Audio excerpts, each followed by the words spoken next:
Opini Strategi Belanda Terhadap Kesatuan Masyarakat Adat. Oleh Albar Sentosa Subari. Setelah berakhirnya kekuasaan Kesultanan Palembang sekitar tahun 1823 yang diawali perlawanan rakyat di pedalaman setelah peperangan Palembang 1821 berakhir dengan perjanjian tanggal 18 Agustus tahun 1823 yaitu dihapuskannya kesultanan. Menyulut perlawanan oleh Sultan Ahmad Najamuddin kedua Prabu Anom yang dibantu oleh penduduk.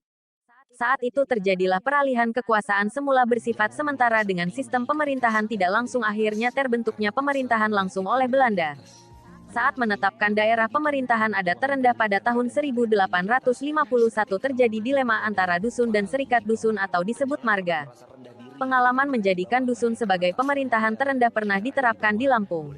Namun mendapatkan kesulitan dalam prakteknya, antara lain biaya yang dikeluarkan oleh terlalu besar karena harus berurusan dengan pimpinan adat yang relatif banyak. Di samping ketaatan penduduk masih kuat terhadap pimpinan informalnya dibandingkan dengan pejabat kolonial. Yang semula penasihat pemerintahan Belanda di tahun 1910 memberlakukan dusun sebagai sentra pemerintahan.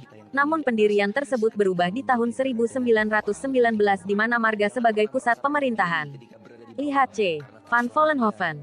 Van Rooyen mengatakan bahwa dengan dusun sebagai masyarakat hukum terendah yang merupakan kesatuan pemerintahan terdepan, didapat pengalaman bahwa dalam pelayanan terhadap rakyat kurang lancar. Di samping itu person kepala dusun tidak mampu, sehingga tidak jadi dilaksanakan kembali ke sistem marga. Seperti yang pernah diterapkan oleh Kesultanan Palembang dengan membagi 3 wilayah yaitu wilayah Kepungutan, Sikap dan Sindang.